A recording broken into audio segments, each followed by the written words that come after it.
స్వచ్ఛత అంటే నందిని. నందిని పాలు మరియు పెరుగు. నమస్తే రమగారు. నమస్తే జయ. రమగారు, దీపారాధన ఉదయం చేస్తాం ప్రతిరోజు, ప్రతి ఒక్కరం కూడా. అయితే కొన్ని సందర్భాల్లో ఉదయం పూట కొంత కుదరని అవకాశాలు కూడా ఉంటాయి కొంతమందికి. ఎందుకంటే ఆఫీసులకి వెళ్ళాలి, లేకపోతే పిల్లల్ని పంపించాలి. ఇలాంటప్పుడు సాయంకాలం దీపం పెట్టొచ్చా? ఏ సమయానికి పెట్టాలి? సాయంకాలం చేసే దీపం యొక్క విశిష్టత ఏమైనా ఉందా అండి? ఉదయం కుదరకపోతే సాయంకాలం చేసుకోవచ్చు, ఉదయం కుదిరినా సాయంకాలం కూడా చేయొచ్చు. అది 2 పూట్ల దీపారాధన ఎప్పుడు మంచిదే. పొద్దున ఎలాగో చేసుకుంటాం, చేసుకోగలిగిన వాళ్ళు. చేయలేని వాళ్ళు సాయంత్రం చేసుకోండి అని చెప్తున్నాం, కానీ ఉదయంతో పాటు సాయంత్రం దీపారాధన చేసే విశేషం కూడా మంచిదే, అది ఉపయోగపడేది. సాయంకాలం అనేసరికల్లా మనకు ఒక సాధారణంగా చెప్తారు, సూర్యాస్తమయం అవి అయినాక పరమేశ్వరుడు తాండవ వేళ. అది ఈ ఉజ్జయిన్లోనూ అక్కడ సాయంకాలం హారతిస్తారు జయ, మామూలుగా ఉండదు. బాగుంటుందో. కాళిదాసు రాసిన మేఘ సందేశంలో సాయంత్రం పూట ఆయన తాండవం చేస్తాడని, ఈ ప్రమదగణాలని తప్పెట్లు కాహళధ్వనులు చేస్తున్నారని రాస్తారు. సాయంత్రం సుప్రసన్నుడుగా ఉంటాడు పరమేశ్వరుడు. ఆయన అర్ధనారీశ్వర స్వరూపంలో నాట్యం చేస్తాడు. ఇప్పుడు మనకేంటి, శివుడు మోక్షకారకుడు, ఐశ్వర్యకారకుడు కూడా. లయకారుడైనటువంటి పరమేశ్వరుని స్వాధీనం చేసుకోవాలి అంటే, ప్రసన్నుని చేసుకోవాలంటే సాయంత్రం ఆరాధన చాలా మంచిది. శివార్చన ఎప్పుడూ సాయంకాలమే చెప్తారు. దీంతో పాటు ప్రదోషకాలార్చన అనేది ఒక ప్రత్యేకమైన విధానం ఉంటుంది. ప్రదోషకాలంలో దీపం అంటారు. ప్రదోషకాలంలో దీపం. సాధారణంగా ప్రదోషం అంటే ప్రతి సూర్యాస్తమయం, ప్రతిరోజు సూర్యాస్తమయానికి ముందు వెనకల సమయాల్ని ప్రదోషకాలం అనే చెప్తారు ప్రతిరోజు. ఇందులో విశేషమైన కాలాలు ఏమున్నాయి అంటే, పౌర్ణమికి ముందు వచ్చే త్రయోదశి, అమావాస్య ముందు వచ్చే త్రయోదశి, ఈ 2 విశేషం. వీటిని ప్రత్యేకంగా ప్రదోషకాలము అని చెప్తారు. ఆ సమయంలో నందీశ్వరుడికి అభిషేకం చేయటము, ప్రత్యేకంగా శివాభిషేకం చేసుకోవటము చాలా విశేషంగా చెప్తారు. ఈ నందీశ్వర అభిషేకం చేస్తే ఏం జరిగిందో మనకి తెలియని పాపాలు కొన్ని ఉంటాయి చూడు, అవి పోతాయి. ఏదో జరిగింది మన వల్ల, అదేదో మనకి తెలీదు, ఏదో మనని పట్టి పీడిస్తూ ఉంటుంది. దేనివల్ల మనకి సమస్యలు వస్తున్నాయో అర్థం కానిదా సమస్యల నుంచి బయటపడాలంటే ప్రదోషకాలంలో ఈశ్వరాభిషేకం కానీ నందీశ్వరాభిషేకం కానీ విశేషంగా చెప్పబడతాయి. చాలా గొప్పవి అవి, చాలా అద్భుతమైన ప్రయోజనాన్ని ఇస్తాయి. మన జీవితంలో పెనుమార్పుకి కారణం అవుతుంది ఆ అర్చన. అంత విశేషమైంది ప్రదోషకాలం, అంత గొప్పది. ఇప్పుడు నిత్యము ప్రదోషం అంటే సూర్యాస్తమయం వెళ్ళాక 1 గంట, గంటన్నర పాఠభేదాలు ఉన్నాయి. కొంతమంది ½ అన్ అవరే అంటారు, కొంతమంది 2.5 గంటలు అంటారు. ఏదైనా సరే సూర్యాస్తమయం అయ్యాక దీపారాధన చేసుకోండి. మరి 8, 9 చేసేయద్దు, 7 గంటల లోపల చేసుకోండి. రాత్రి అయిపోయి సాయం సంధ్య. ఈ సాయం సంధ్యలో సూర్యుడు వెళ్ళాక విశేషం. వెళ్ళాక సూర్యాస్తమయం అయ్యాక అప్పుడు మీరు ఏదైనా చదువుకోవచ్చు, ఏదైనా చెప్పుకోవచ్చు. ఉదయకాలం ఏం చదివారు, ఏం చేశారో కానీ సాయంత్రం ఏదైనా శివ సంబంధమైన స్తోత్రాలు బోల్డన్ ఉన్నాయి కదా మనకి. విశ్వనాథాష్టకం అని, శివాష్టకం అని, శివమానస పూజ అని ఏదైనా చేసుకోవచ్చు. ఏదో ఒకటి చేసుకుని కాస్త దీపారాధన వెలిగించుకోవటం.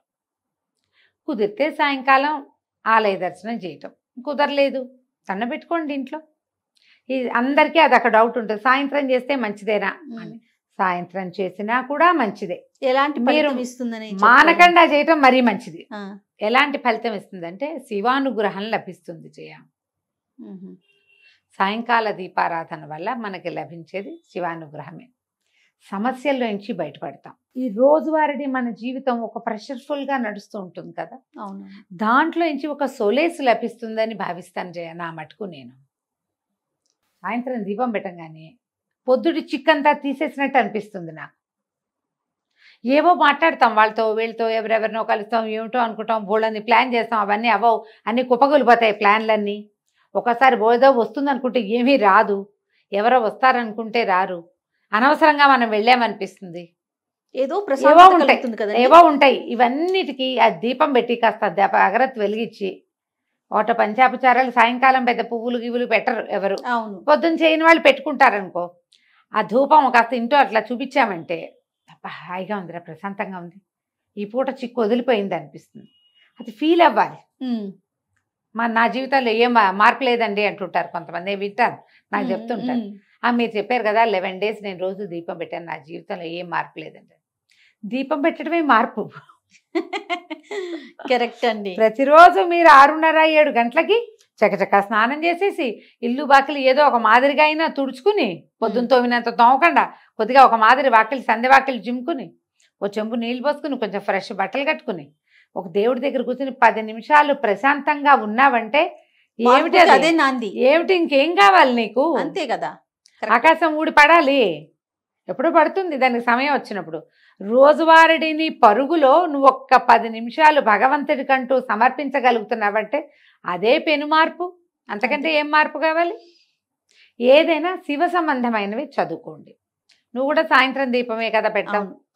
ఈ పొద్దున పూట పరిగెత్తే వాళ్ళందరూ సాయంకాలం ఇంటికి వచ్చాక కాస్త చక్కగా ఫ్రెష్ అయ్యి ఏదో అవసరమైన 2-3 పనులు చేసుకుని ఆ దేవుడి దగ్గర 10 నిమిషాలైనా కూర్చుని దీపం పెట్టుకుని ఒక అగరత్తి వెలిగించి ధూపం దీపం సమర్పించి ఏంటో ప్రశాంతంగా అనిపిస్తుంది రమ్మగారు. ఆ ఫీలింగ్ ఏంటో తెలీదు. అంతే. మీరు చెప్పినట్లుగా అమావాస్య ముందు పౌర్ణమి ముందు స్పెషల్ గడియలు ఉంటాయి అన్నారు కదా, ఆ విషయం నాకు తెలీదు. అదే నేను ఉదయం నాకు కుదరక సాయంత్రం పెట్టుకుంటా, భలే ప్రశాంతంగా ఉంటుందండి. ఒక 2 రోజులు కుదరకపోతే ఏదో ఆందోళన, ఏదో మిస్ అయిపోతుంది, ఏదో అట్లా అనిపించేస్తుంది. ఓ పండో ఫలమో పటిక బెల్లమో పంచదారో బెల్లం ముక్కో నివేదన చేయటం, కాస్త దండం పెట్టుకుని ఒక 5 నిమిషాలు స్థిమితంగా ఉంటాం. దానికోసం అన్ని పనులు ఆపుకుంటాం, చాలు చేయండి. సాయంత్రం దీపం చాలా మంచిది. ఈ ప్రదోష కాల అర్చన ఎక్కడైనా శివాలయాల్లో జరిగే చోటకి వెళ్ళచ్చు. నందీశ్వర అభిషేకం 3-4 చోట్ల జరుగుతుంది. అరుణాచలంలో విశేషంగా చేస్తారు. మాసం చివర అమావాస్యకి ముందు వచ్చే త్రయోదశి బాగా విశేషంగా చాలా విశేషంగా చేస్తారు. ప్రదోష కాలార్చన అద్భుతంగా చేస్తారు. ఇటీవల కాలంలో నేను ఒకరితో మాట్లాడాను. దగదర్తి అని ఇది దేవాలయం నెల్లూరు జిల్లాలో ఉంది. దగదర్తిలో ఉన్న ఈ శివాలయంలో కూడా ఈ పేరుతోటి యూట్యూబ్ ఛానల్ కూడా ఉంది. కేవలం శివాలయం ఇంకేం లేదు. వాళ్ళు కూడా ఈ నందీశ్వర అభిషేకం చేస్తారు ప్రదోష కాలంలో. నేను నెల్లూరు వెళ్ళైనా మూలాపేట అని ఒక ప్లేస్ ఉంది, అక్కడ మూలస్థానేశ్వరుడు అనే దేవాలయం ఉంది, అక్కడ శివాలయం పాతది. అక్కడి నుంచే మొదలైందట నెల్లూరు ఊరు, అదే మొదలు. అక్కడే ఉసిరి చెట్లు ఉన్నాయి, నెల్లికాయ వల్లే నెల్లూరు అని పేరు వచ్చింది. ఉసిరికాయ నెల్లికాయ అంటారు. అక్కడ మొట్టమొదట పరమేశ్వరుడు వెలిసి ఉన్నాడు, మూలస్థానేశ్వరుడు. అక్కడ ఆస్థాన నందీశ్వరుడు ఉన్నాడు. వాళ్ళు కూడా ప్రదోషకాల అర్చన చేస్తారు. కొన్ని దేవాలయాల్లో విశేషంగా కనపడుతుంది. మీ సమీపంలో ఎక్కడైనా ఉంటే ప్రదోషకాల అర్చన చేయించుకోండి.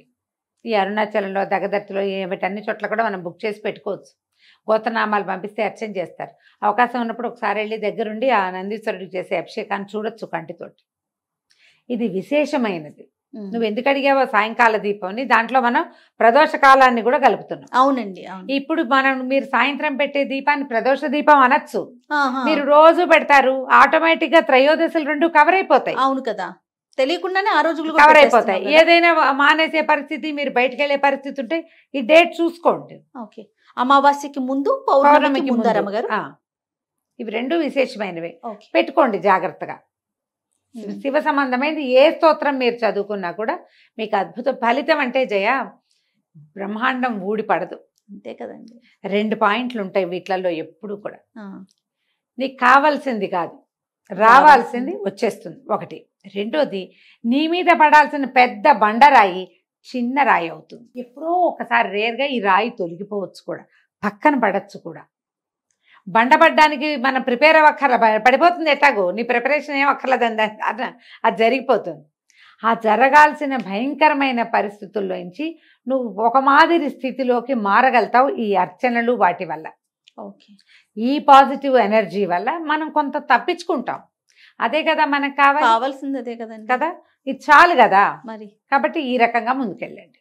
చాలా సంతోషం రమ్మగారు. నమస్తే. నమస్తే చే